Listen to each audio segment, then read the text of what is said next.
وَلَا تُخْزِنِي يَوْمَ يُبْعَثُونَ. And don't disgrace me on the day people will be resurrected.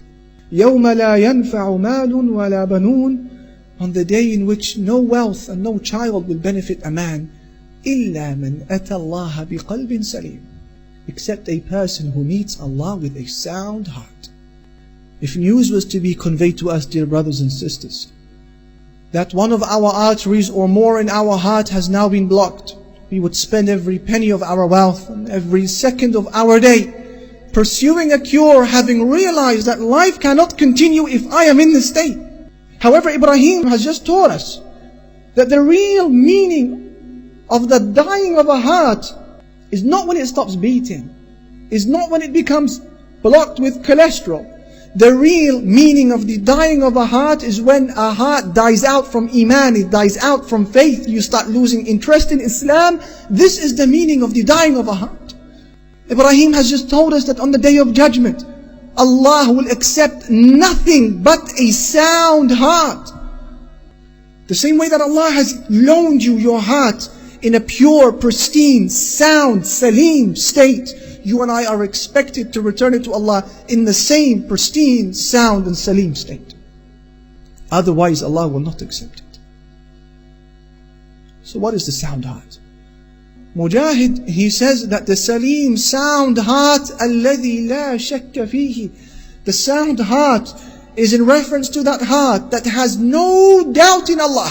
No doubt. Qatada, he said, القلب السليم هو القلب الخالي من الشرك. The sound heart, Qatada says, is that heart that has no disbelief in it whatsoever. It's pure Tawheed, pure Islam. Al-Dhahhak, he said, القلب السليم الخالص. The sound heart is a heart that is sincere. It doesn't want to show off. It is only for Allah. Abu Uthman al-Naysaburi, he says, القلب السليم هو القلب الخالي من البدعة المطمئن إلى السنة. It is the heart that has no innovations in it whatsoever, having found rest in the way of the Prophet Muhammad ﷺ in the Sunnah.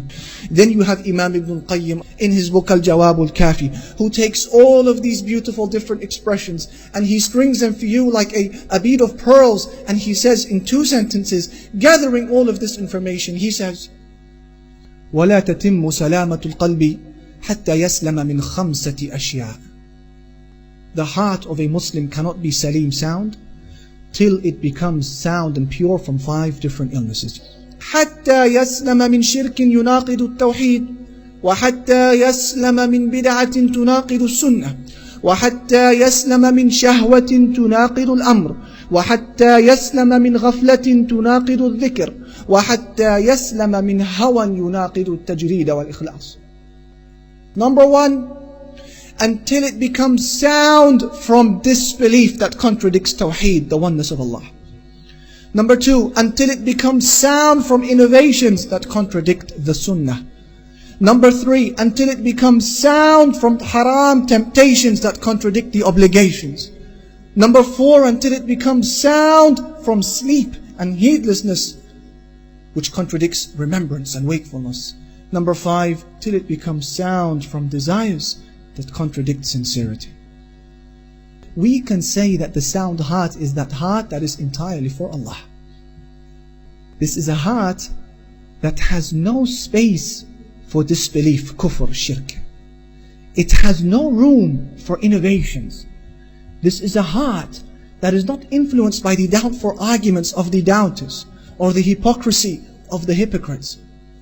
This is a heart that is not influenced by the different methodologies and ideologies and philosophies and the isms of the West or the East.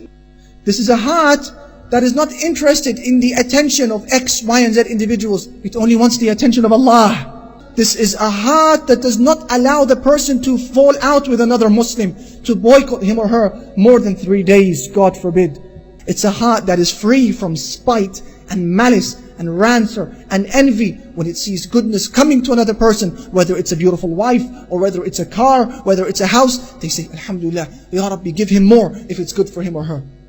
And when they see evil, bad health, bankruptcy, bad deen falling upon an individual, they make dua for this individual. Ya Rabbi, guide them. Ya Rabbi, give them cure. Ya Rabbi, give them health. This heart is salim. It's so pure. It's so clean. And what is amazing is that in the entirety of the Quran, the topic of the sound heart was only mentioned twice.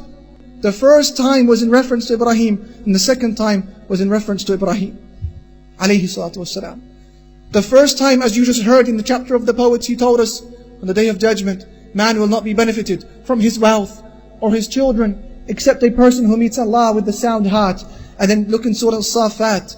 What does Ibrahim say? What does Allah say? He says, وَإِنَّ مِن شِيعَتِهِ لَإِبْرَاهِيمَ إِذْ جَاءَ رَبَّهُ بِقَلْبٍ سَلِيمٍ. When Ibrahim, Allah says, came to me with a sound heart. Allahu Akbar.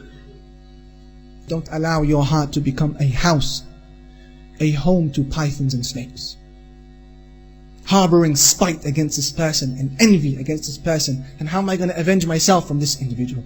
Don't allow your heart to become a home to wild animals.